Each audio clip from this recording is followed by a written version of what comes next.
ओम नमः शिवाय। मेरे शिव चैनल पर आप सबका स्वागत है। सबसे पहले तो आप सभी शिव भक्तों के चरणों में मेरा प्रणाम। बात करते हैं हमारे स्वामी के परम कल्याणकारी स्वरूप श्री अरुणाचलेश्वर के बारे में। एक ऐसा स्वरूप जिसका स्मरण मात्र ही मुक्ति प्रदायक है। काशी में मरने से मुक्ति प्राप्त होती है। नटराज चिदंबरम में एक बार दर्शन कर लेने मात्र से मुक्ति प्राप्त होती है, किंतु अरुणाचल का स्मरण मात्र ही मुक्ति प्रदायक है। ऐसे हमारे परम कल्याणकारी परम करुणा में हमारे स्वामी भगवान शिव के इस स्वरूप की उत्पत्ति की कथा इस वीडियो में हम जानेंगे। इससे पहले आपने हो सकता है इस कथा को संक्षिप्त रूप में जाना हो।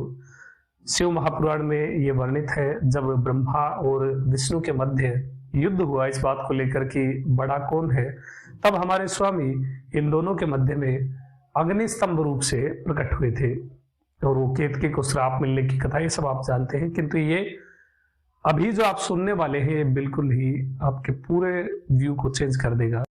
बहुत सारे महत्वपूर्ण तथ्य आपको इस वीडियो में जानने को मिलेंगे। एक और अनाउंसमेंट, फ्री गिव अवे के बारे में।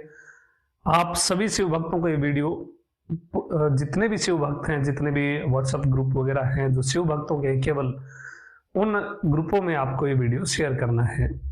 जब 1000 बार ये वीडियो शेयर किया जाएगा आप सभी शिव भक्तों के द्वारा मिल करके, तब इस चैनल की ओर से कुछ ऐसा 2-4 शिव भक्त नहीं, 108 शिव भक्तों के लिए कुछ ऐसा विशेष प्राप्त होने वाला है उन शिव भक्तों को जो बिना शिव कृपा के पूरे जीवन काल में ही प्राप्त नहीं हो सकता।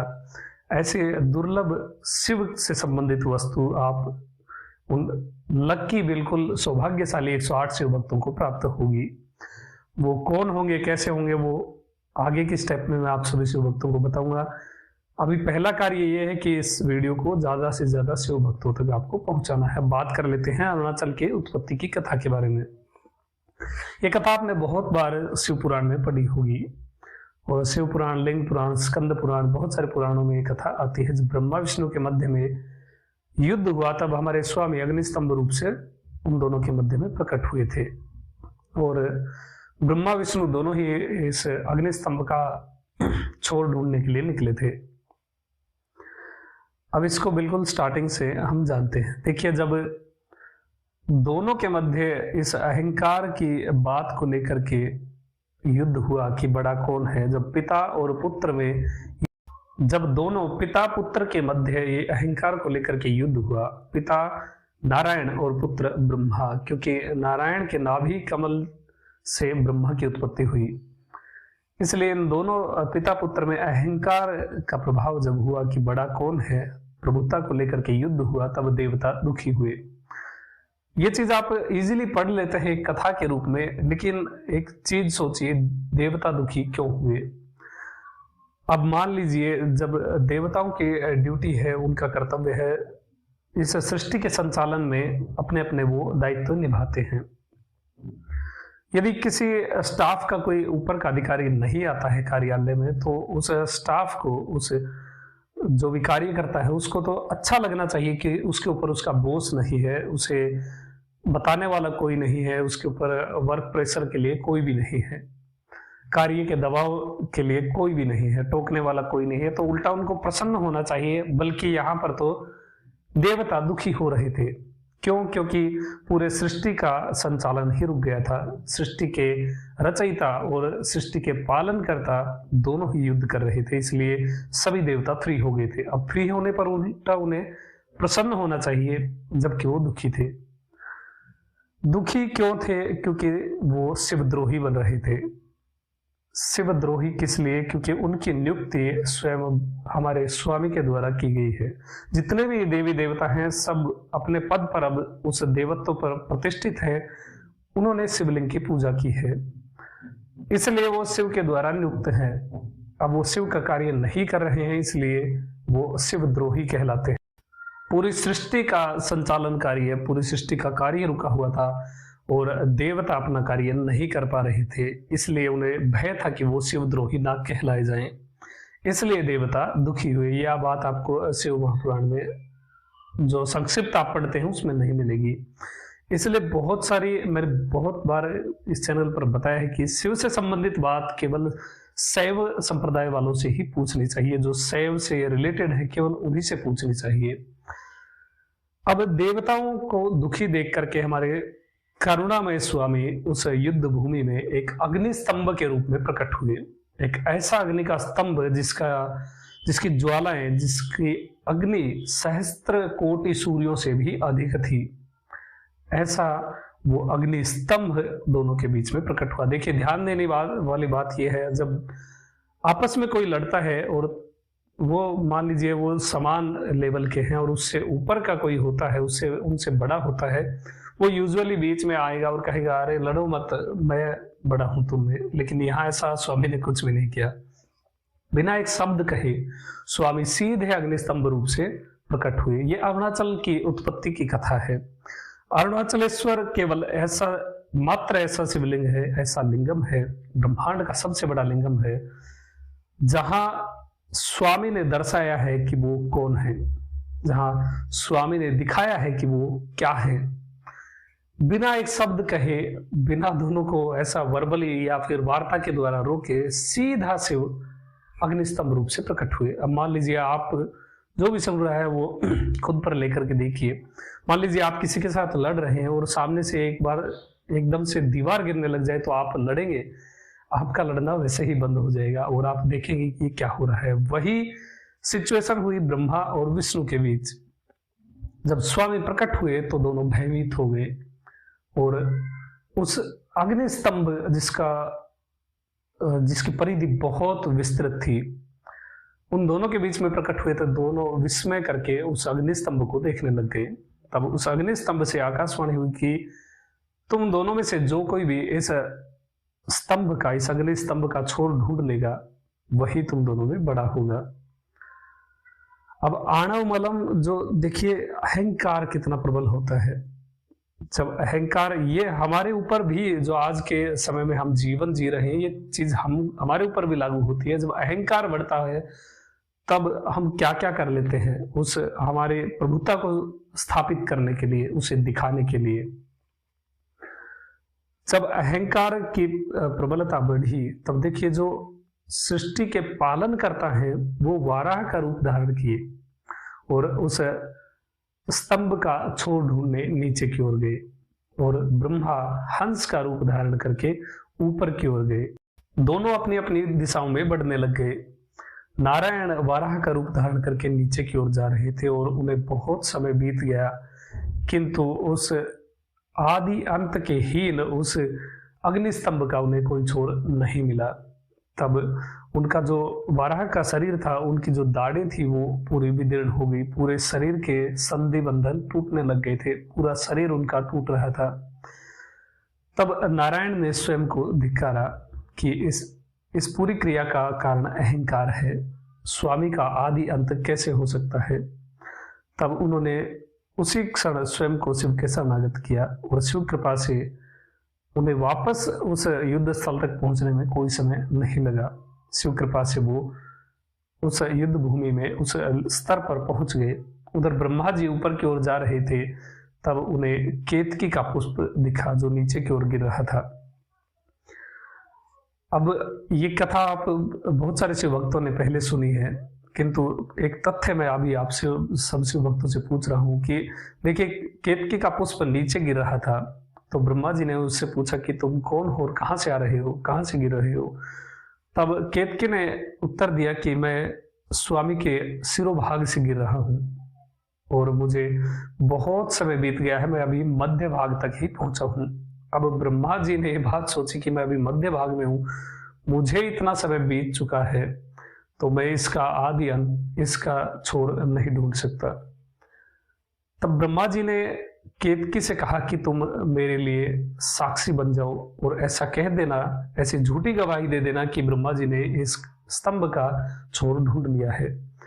ये यूजुअली सी बात शिव महापुराण जो संक्षिप्त आप पढ़ते हैं उसमें लिखी हुई है कि केतकी ने झूठ बोल दिया। अब क्वेश्चन ये है, आपके ऊपर ही ले लीजिए, यदि कोई अनजान व्यक्ति आकर के आपसे कहे कि तुम मेरे लिए झूठी गवाही दे देना, तो क्या आप झूठी गवाही दे दोगे? कोई भी नहीं देगा। तो केतकी ने झूठी गवाही क्यों दी?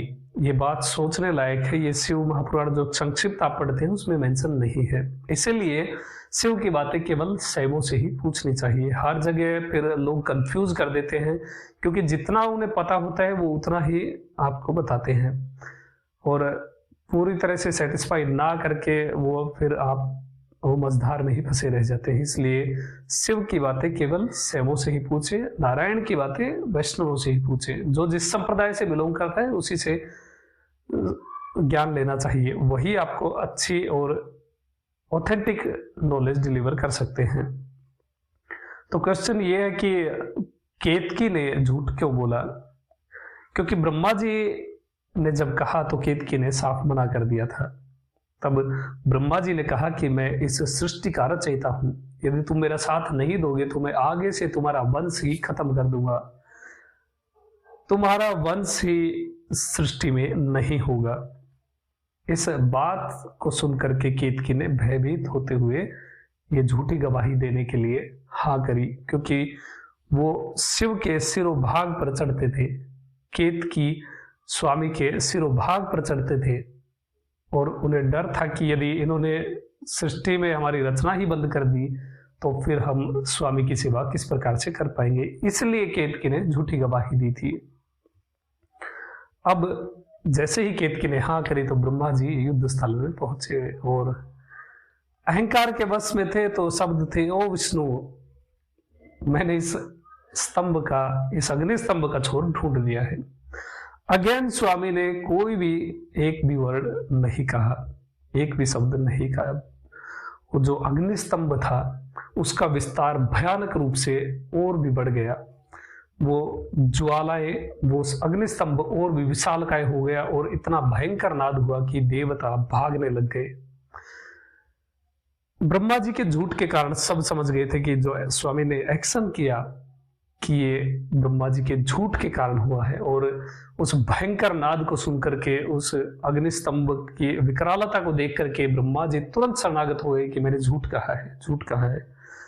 तभी स्वामी के भ्रुकटी, जो भ्रुकटी मध्य है, यहाँ से काल भैरव की उत्पत्ति हुई और स्वामी की आज्ञा से उन्होंने अपने छोटे उंगली के नख से ब्रह्मा जी का शीश उतार लिया, जिस मुख से उन्होंने झूठ बोला था। तब ब्रह्मा जी की और भी सेवा होनी बाकी थी काल भैरव के द्वारा, किंतु उसी समय बिल्कुल अपनी आंखों में आंसू लिए हुए नारायण गदगद स्वर से भगवान की स्तुति करने लगे, उन परमेश्वर की स्तुति करने लगे और ब्रह्मा जी के लिए एक समाधान मांगा। तब दोनों ने प्रार्थना करी कि स्वामी आप अपना स्वरूप दिखाइए ताकि हम आपकी पूजा कर सकें। तब स्वामी अपने निज स्वरूप में प्रकट हुए, उस अग्नि स्तंभ रूप को त्याग करके निज स्वरूप में प्रकट हुए और ब्रह्मा विष्णु के निवेदन पर स्वामी ने उस स्वरूप को अरुणाचल के रूप में बाद में भूतल पर प्रतिष्ठित किया, जो तमिलनाडु के तिरुवन्नामलई नामक स्थान में अरुणाचलम पर्वत के नाम से विख्यात है। पूरा का पूरा पर्वत ही लिंगम है। इसकी परिक्रमा का महत्व तो क्या बताऊं, इसका स्मरण मात्र ही मुक्ति प्रदायक है। जो इसकी प्रदक्षिणा करता है उसके तो कुल को कोटि कोटि धन्यवाद है कि ऐसे भक्त को उस कुल में जन्म लेने का अवसर प्राप्त हुआ और उस भक्त के कारण पूरे कुल का उद्धार होता है। इस अरुणाचल पर्वत की 8 दिशाओं में अष्टलिंगम स्थापित है, जो अष्ट दिक्पाल हैं, यमराज, नैऋति, वायु, इन सब के द्वारा पूजित लिंगम है और चारों वेद हमेशा यहाँ पर स्वामी की स्तुति करते रहते हैं। जब स्वामी ने अपना निज स्वरूप ब्रह्मा विष्णु के मध्य में प्रकट किया, तब उन्होंने ब्रह्मा विष्णु दोनों को समझाया था कि सृष्टि का रचना और संचालन का कार्य बताते हुए स्वामी ने कहा था कि आप दोनों मेरे दोनों पार्श्व भाग से उत्पन्न हैं, वैसे ही रुद्र मेरे हृदय से उत्पन्न है। ये चीज नोट करके रखिएगा, कुछ सोचने की बात है। आगे कभी इस के बारे में बहुत डिटेल से बात करेंगे। तो स्वामी के हृदय से उत्पन्न है रुद्र। अभी ज्यादा कुछ नहीं, केवल इतना ही। और ये चीज कंफर्म करने के लिए आप गीता प्रेस वाली जो शिव पुराण है उसमें ये चीज पढ़ सकते हैं कि स्वामी ने रुद्र को अपने हृदय से उत्पन्न बताया है। वो शिव स्वरूप ही है। और ये जो चीजें हैं, कुछ ऐसे तथ्य है महत्वपूर्ण जो आपको गीता प्रेस वाली इसमें शिव महापुराण में नहीं मिलेंगे, कि केतकी ने झूठ क्यों बोला था और देवता दुखी क्यों हुए थे। इसलिए अरुणाचल, देखिए अरुणाचल का स्मरण मात्र ही मुक्ति प्रदायक है। जहां पर भी हैं आप, किसी भी क्षेत्र में रहते हैं, अरुणाचल शिव ऐसा कहते हुए आप शिवलिंग की पूजा करिए तो आपको अरुणाचल पूजा जितना ही फल प्राप्त होता है। और अरुणाचल शिव ये धुन आप मन में रखिए, आपका जीवन सफल हो जाएगा और स्वामी की कृपा आपको साक्षात अनुभव होगी। अरुणाचल मात्र ऐसा लिंगम है जिसकी आप पूरी प्रदक्षिणा कर सकते हैं, आधी परिक्रमा नहीं, पूरी परिक्रमा आप कर सकते हैं, क्योंकि पूरा पर्वत ही लिंगम स्वरूप है। और अरुणाचल पर्वत या अरुणाचल लिंगम ही ऐसा लिंगम है जिसके लिए आपको गर्भगृह में प्रवेश करने की आवश्यकता नहीं, आप किलोमीटर दूर से ही अरुणाचल के दर्शन कर सकते हैं।